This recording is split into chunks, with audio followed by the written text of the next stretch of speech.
Sheriff, yesterday we had an incident happen at the Golden Corral where an individual was spotted carrying an open weapon. It was fully exposed, walked into the restaurant, and that alarmed a lot of people.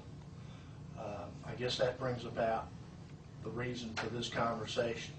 Right. Tell us the difference between open carry and concealed carry. Well, open carry would be carrying a handgun openly, such as a law enforcement officer would carry one.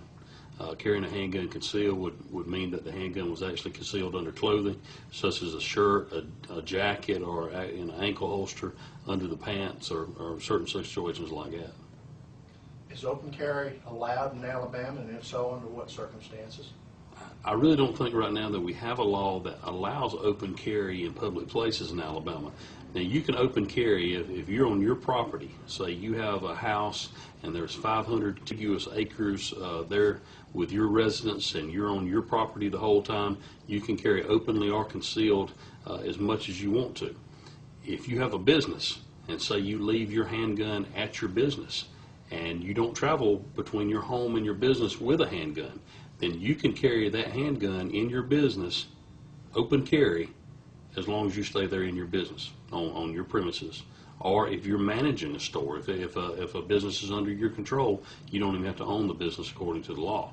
But once you transport that handgun, once you put it on your person or you put it in a vehicle and it's concealed on your person or in that vehicle, then you have to have a permit in the state of Alabama.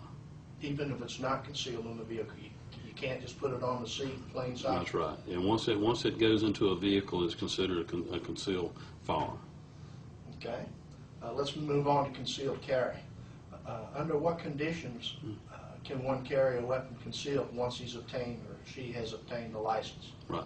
You obtained a pistol permit through your local sheriff's office. You have to obtain the permit in the county in which you reside. The permit's good for a period of 1 year. It has to be renewed every single year. Now, when we receive a pistol permit application from an individual, what we do is we run a background check on this individual in our local databases and also in the NCIC databases to make sure that they have not been convicted of any crimes which would prohibit them from carrying a handgun. This usually takes us a period of about 3 to 5 days. Once we get that back, the individual can come back and pick up their pistol permit. The cost is $20 per year. What kind of crimes would preclude a person from being able to get a concealed weapon permit? A crime of violence would automatically preclude somebody from that. An attempted crime of violence would also, burglaries, robberies, serious assaults. There's a discretion of the sheriff.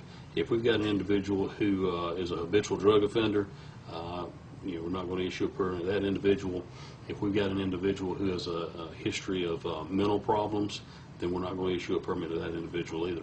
But, I'm a strong believer in every law-abiding citizen having a firearm and their right to carry that firearm. Once you have your concealed weapon permit, where in Alabama are you allowed to carry your weapon concealed?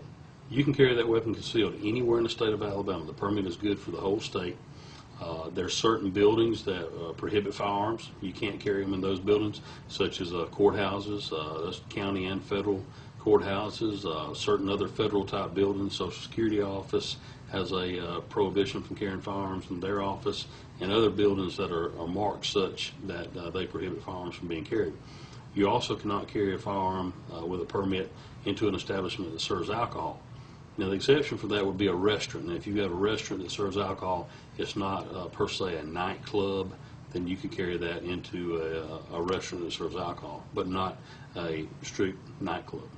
Sheriff, are there any other states contiguous to or nearby Alabama that would honor Alabama's concealed weapons permit?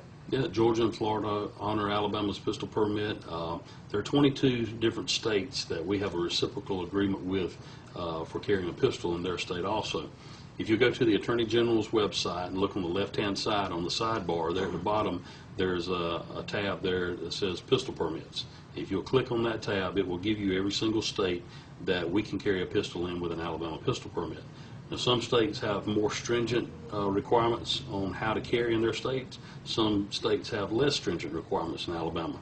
But if you carry in that state with an Alabama permit, you must meet their requirements. So if you're going to be traveling, vacation or whatever the case may be, I would urge you to go to this website, look at the states that you're going to be traveling in, and make sure you research their requirements for carrying a pistol, and make sure that you're in compliance with those. Sheriff, do you have anything else you'd like to add? Yeah. Yeah, like I said before, I'm a firm believer in the Second Amendment. I believe that every law-abiding citizen has a right to own a firearm, to use that firearm in their defense or the defense of others or the defense of their home. Since I've been in office, we've had 2 justifiable homicides here in Houston County that I responded to where intruders were shot and killed. And, you know, everybody has a right to defend themselves, defend their family, and defend their home. And if anybody has any questions about pistol permits or open carry or concealed carry, you know, I would urge them to call the sheriff's office, and we'll be glad to answer their questions. Thank you, Sheriff. Thank you.